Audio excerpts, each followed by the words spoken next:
most watched newscast in America. More Americans watch World News Tonight with David Muir than any other newscast.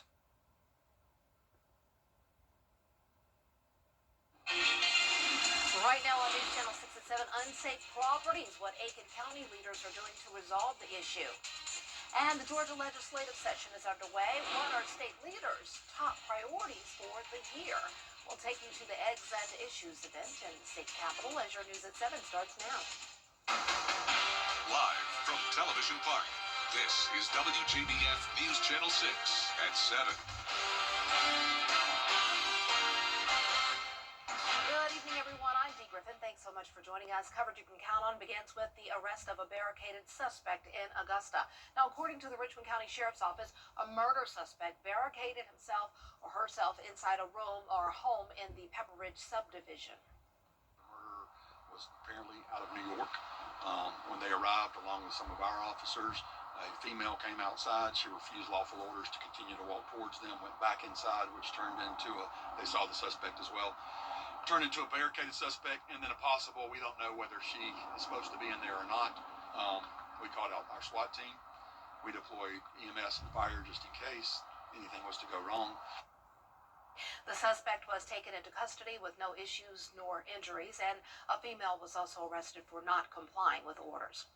One person arrested and two more charged in a 2023 Aiken County murder. 22-year-old Antavius Pickens is charged with murder and 4 counts of attempted murder in the shooting death of 20-year-old Jatavius Harris. It happened in July of 2023 on Old 96 in Indian Trail in Batesburg. 20-year-old Jaquan Bowers was arrested in connection to the case in October of 2023. 27-year-old Amarius Todman and 24-year-old Daniel Harris have also been charged with murder. They are being held in the Lexington County Detention Center and will be brought to Aiken later. Former South Carolina State Representative R.J. May has been sentenced. Aiken County is tightening enforcement on unsafe homes and nuisance properties, and county leaders say new ordinances respond directly to neighbor complaints. Here's Aiken Bureau Chief Sean Cabbage-Stock with more. The new process will speed up inspections and repairs. Now, if the owner ignores the orders, the county can put a lien on the property. County leaders say complaints from areas showed inconsistencies in how violations were handled. These types of things would ultimately have hearings and a whole variety of due process procedures. So the revised ordinance is far more precise and concise in terms of laying out the procedure for these. In South Carolina, an unfit dwelling is unsafe or unsanitary. It may have fire hazards, severe damage, or poor ventilation. It could also lack plumbing or heating, have vermin, or structural issues. Now, when a property is flagged by a neighbor or code enforcement, an investigation starts, a hearing is held, and the owner then gets a formal order to repair or remove the dwelling. The owner also, though, does have the opportunity to appeal to court within 60 days. If the owner refuses, the county can recover the cost through a property lien. The county's going to bulldoze or take down an unfit dwelling. That costs money. And it usually, it's hard to get money for things like that when we got a lot of other priorities to deal with. An unfit dwelling is a nuisance. The penalty up to $500 or 30 days in jail, a misdemeanor. When you have a nuisance, your main concern is to get the nuisance fixed more than anything else. So someone in jail is rather hard for them to fix the problem. But nonetheless, it's in conformance with the state law of what a misdemeanor could carry. County leaders say they will evaluate the effectiveness of the ordinances and make adjustments as needed. The changes take effect immediately. In Aiken County, I'm Aiken Bureau Chief Sean Cabbage-Stock, WJBF News Channel 6. Well, it's time now for a first look at our forecast with Chief Meteorologist Jenna Petracci. And as you can see, Sean had on his jacket today. I had mine on as well. Yeah, definitely chilly and cloudy as well. We had a few light showers, and now it is breezy as we take a look at our Terry Lambert Hyundai Skyview cam over at Augusta Regional Airport. Satellite and radar is still showing some lingering clouds, and notice the precipitation just to the west of us along I-20. It may look like snow because it's blue, but that is just some very, very light rain. Temperatures are still well well above freezing across the southeast. This morning, though, we were a hair below freezing, started out at 31 degrees, then climbed to 56 in the afternoon. Currently seeing those upper 40s to lower 50s, 49 in Evans, 48 in Bamberg, Augusta at the 50-degree mark, and 51 in Edgefield. The winds are still coming out of the southwest ahead of the cold front. We're seeing sustained winds up to 10 miles per hour. The winds are gusting up to around 20, especially in our northern counties. So prepare for a breezy and cold night. Not too bad over the next few hours in the upper 40s, but once the clouds clear, temperatures will drop rapidly down to the upper 20s. Sunshine to enjoy over the next couple of days, but it will be very cold, especially Friday morning, getting down to 20. I'll have more details on the forecast coming up. Back to you, Dee. All right, thanks so much. We'll see you in a few minutes. Governor Brian Kemp and several business leaders, as well as lawmakers, laid out top legislative and budget priorities at the Georgia Chamber of Commerce's annual Eggs and Issues breakfast in Atlanta. Our Atlanta Bureau Chief Archit Seshadri was there and has more. Governor Brian Kemp says the state has returned nearly $10 billion to taxpayers as lawmakers decide about reducing or possibly eliminating the state's income tax. You do have the House that's talking about eliminating your property taxes on your primary home, and then the Senate talking about not a immediate elimination, but the Lieutenant Governor talked today about a ratcheting down to 0%. The Georgia Chamber of Commerce president says strengthening workforce development is critical as new businesses look to set up shop in the Peach State. To improve the state's workforce development pipeline, Georgia will now introduce a new optometry school at the Georgia Southern campus to have more healthcare professionals in Georgia. State leaders also stressing the importance of road and bridge improvements, a key focus of the Kemp administration, saying better connectivity is critical to attracting new businesses and supporting economic growth across Georgia.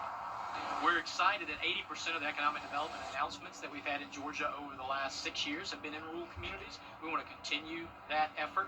But if you look at the state of higher ed or the state of economic development or the state of energy, all those programs that we have this year, most of that activity is happening in our hub communities around the state and in our smaller communities.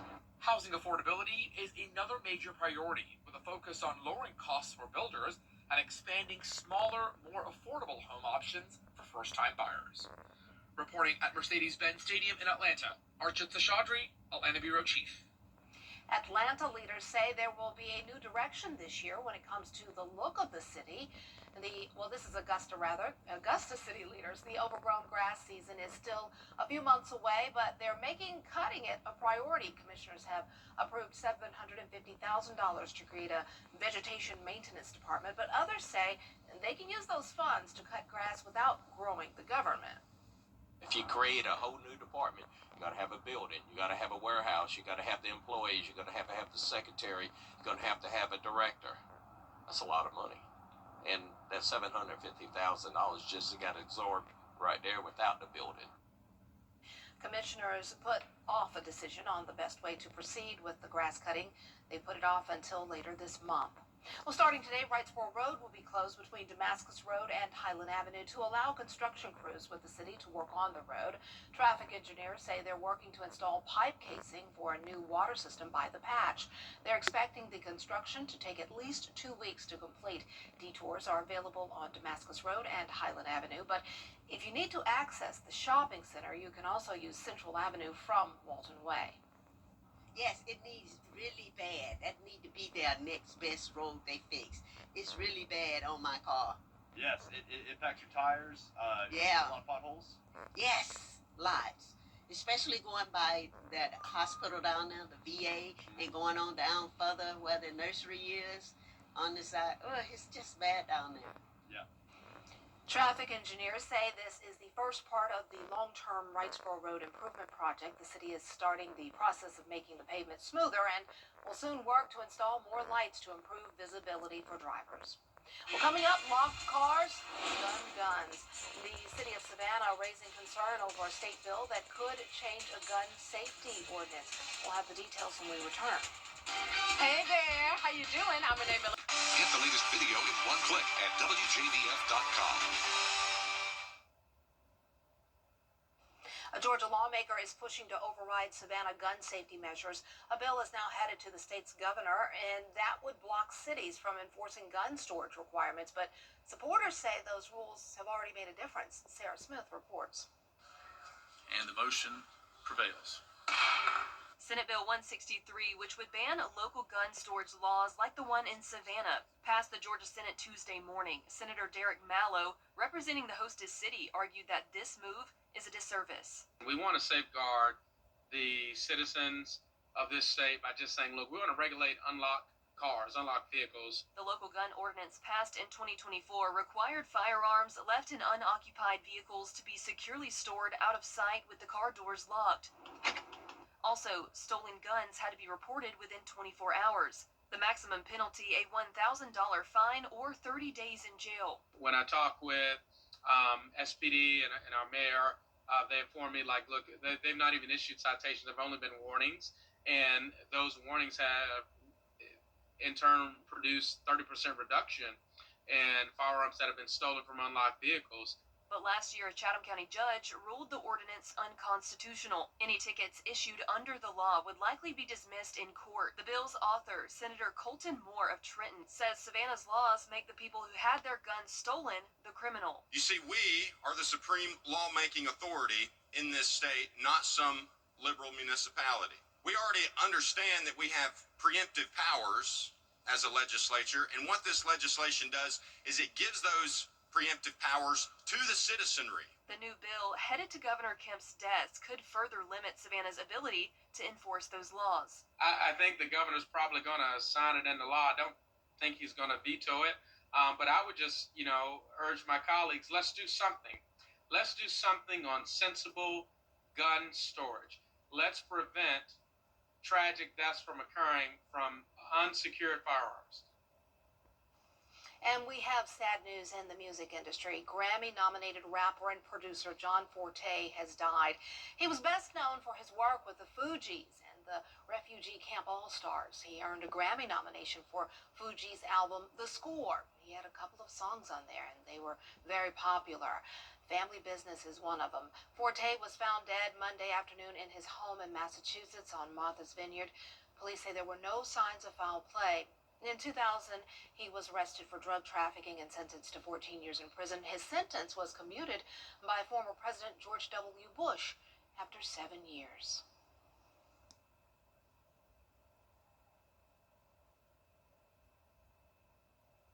Hello, this is Mike. Now, your most accurate forecast with WJBF Live 5 for 6. Welcome back. It was a cloudy day with a few light rain showers around, but now we are nice and dry as we start out with a look at our Terry Limber Hyundai Skyview cam here at the station. Sitting at 50 degrees, a southwest breeze coming in at 8 miles per hour, gusts up to around 25, and dew points near 40. Now, temperatures are also down into the upper 40s, some of us still around 50. Nonetheless, all of us are well above freezing, and that's the case across the southeast. Starting to see some colder air push into Tennessee, 38 in Nashville, and there could be a few snow showers up there. You can already see that snow creeping into the Tennessee border, but all of this along the cold front, that is just light rain. So even though it's blue, may look like snow, it's just some very light shower activity, really just the form of sprinkles there, as the cold air is not able to catch up with the moisture here that's produced by the cold front. So we are not expecting any winter weather tonight. It will get cold as we get to sunrise tomorrow, upper 20s in the morning, and with that northwest wind coming in, it will be feeling more like the low 20s. But when we're still above freezing, that's when the moisture will be lingering. So we're just expecting a few sprinkles tonight, not expecting any winter weather. We're going to see those winds gusting up to around 25 to 35 miles per hour over the next few days. So keep in mind, that's going to make it feel even colder than it already will be, and it will just be plain cold over the next several days, especially on Friday morning, getting all the way down to 20. So that'll be a hard freeze, and whenever those temperatures hit 20 degrees or below, that's when we have the threat of pipes bursting. So be sure to keep that in mind for Thursday night going into Friday morning. But I know what the main question is. You're all wondering, will it snow? Well, like I talked about in this instance tonight, that cold air coming in behind the cold front is not able to catch up with the moisture in time in order to produce winter weather, at least here in the CSRA.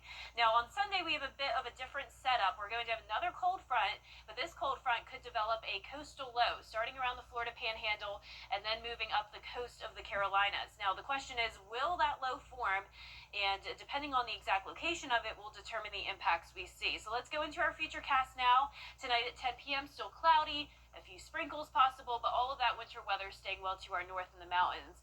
Now, Thursday morning, starting out nice and dry. We'll have plenty of sunshine Thursday and Friday. It will be breezy with low humidity, so keep in mind we have the threat of some fire danger due to that, so be careful burning outside. Friday morning will be the coldest, and then a bit warmer on Saturday due to a southwest wind. Just some rain showers possible on Saturday, but then this is the cold front we're watching. This is a changing forecast, though, so keep that in mind. But look at all of the snow that it's producing, and it's all because of that coastal low that this model has developing. So this is Sunday morning into the afternoon hours. That's what we'll be watching for that potential of winter weather. So we will continue to keep you updated. The 10-day forecast showing a 30% chance of winter mix possible on Sunday. Back to sunshine and dry weather next week, with temperatures slowly warming up to end the week. All right, thanks so much. Well, coming up, a heated debate in Washington, D.C. over transporting abortion medication. We'll have the latest after the break. How do you become the largest Coming up, pay for a spot to stay in outer space on the moon? We'll have the story after the break. It's the last call for clearance at Lazy Boy. We're clearing everything out store-wide. Save up to 50% on closeouts, overstocks, and floor samples. Get our best offers on your favorite Lazy Boy furniture. Lazy Boy. Long live the lazy. We was riding down the highway. The logging truck turned. The logs came through, hit me in the head, and hit my daughter-in-law in the face. I had saw Austin's commercial on TV. I looked his number up on the internet, and he got right back to me. The new year is a perfect time for a... If you're considering travel plans this year, how about booking a hotel on the moon? The company Galactic Resource Utilization Space is now taking deposits for future hotel reservations there. Down payments will cost you between $250,000 to $1 million. If everything goes to plan, the first inflatable structures will be ready in 2032. But they do plan to build structures made out of bricks from the moon eventually. Man, Dee, I know you're just trying to go to, like, New York. Right. People are trying to go to the moon. Yeah, I'm just, yeah. I could not, I can tell you what to do with your $250,000 to $1 million. Call me. We can talk about investments and stuff. I'm not going to the moon. That's not an investment. I think you could do a lot of trips on planet Earth with that instead of... But hey, if you have the money, just casually land, go for it. Let us know what you think. Yeah, or give it to us and we can go on some trips on planet Earth. I like the way you think. I need to escape this cold, Dee. Yes. It is brutal down here in the southeast this week and even into early next week. Lots of lows in the 20s, highs only in the 40s. And once again, Sunday will be the day we're watching for that winter weather chance. Sunday morning into the afternoon looks to be the time frame. But sunny and dry on Martin Luther King Jr. Day. My sister's out of the country at a very warm spot right now, and I'm so jealous. I'm jealous. I wish. Have a good night.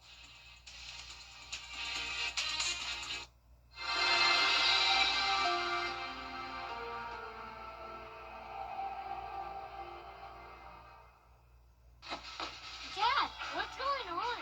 George Sink Injury Lawyers said they caught back money from the accident. How is it so fast? Their experience. We're talking over 40 years of helping people get their money fast. Hurt on the road? Let George Sink Injury Lawyers go to bat for you. Call all nines. Make 2026 your year and make your home feel brand new. It's the Rooms to Go New Year's sale. Go for stylish new pieces, beautiful new rooms, and say hello to something new for you. You want it? You got it. And at these prices, you got this too. Online or in store, start fresh. Start now. There's never been a better time to see what's possible. It's the Rooms to Go New Year's sale going on now. We're more than your service company. We're your neighbors.